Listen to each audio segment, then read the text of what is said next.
শেখ হাসিনা ও তার সরকারের ঊর্ধ্বতন কর্মকর্তাদের নির্দেশে ছাত্র জনতার অভ্যুত্থানে গুলি করার প্রমাণ পেয়েছে জাতিসংঘ।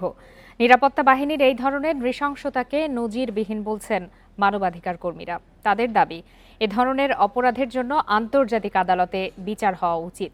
বলছেন, দোষীদের শাস্তি নিশ্চিত হলে ভবিষ্যতে এমন হত্যাকাণ্ডের সাহস পাবে না কোনো শাসক। গণ অভ্যুত্থানে ১ জুলাই থেকে ১৫ আগস্ট পর্যন্ত ১৪০০ জনকে হত্যার হিসাব দিয়েছে জাতিসংঘ।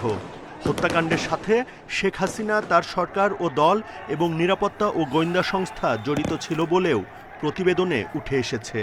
These violations were carried out with the knowledge, coordination and direction.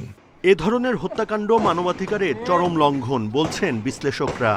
প্রতিটি হত্যাকাণ্ডের দৃষ্টান্তমূলক শাস্তি চান তারা। ঘর থেকে তুলে তুলে এনে চোখ বন্ধ করে তাদেরকে নৃশংসভাবে হত্যা করা হয়েছে, পঙ্গু করা হয়েছে এবং আয়নাঘরে পাঠানো হয়েছে অনেককে। এই হত্যাকাণ্ডে প্রশাসন যন্ত্রকে এইভাবে ব্যবহার করার নজির পৃথিবীতে আমার মনে হয় বিরল।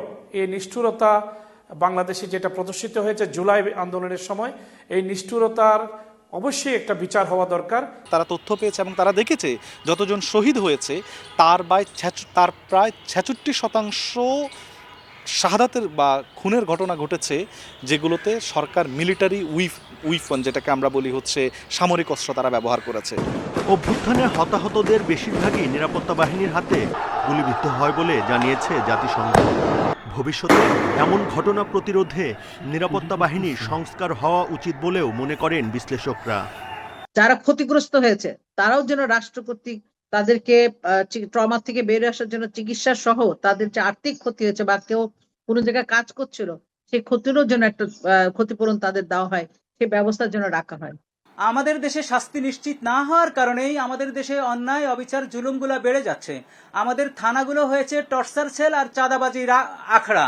সুতরাং সেখান থেকে আমাদেরকে বেরিয়ে আসতে হলে যে সংস্কারগুলো দিয়েছে, আমি মনে করি যদি 25% সংস্কার কার্যকর করা যায়, এবং এখনো ঘাপটি মেরে যারা বসে আছে, আমরা বিভিন্নভাবে আলাপ আলোচনায় আসতেছে, আপনাদের মাধ্যমে আসতেছে, টকশোতে আসতেছে, সেই ব্যাপারে অ্যাড্রেস করা উচিত। গণহত্যার বিচার প্রক্রিয়ার ধীরগতি নিয়েও অসন্তোষ জানিয়েছেন বিশ্লেষকরা। অপরাধীদের শাস্তি নিশ্চিত করার তাগিদ দেন তারা। Buddhadeb Kundu, independent news, Dhaka.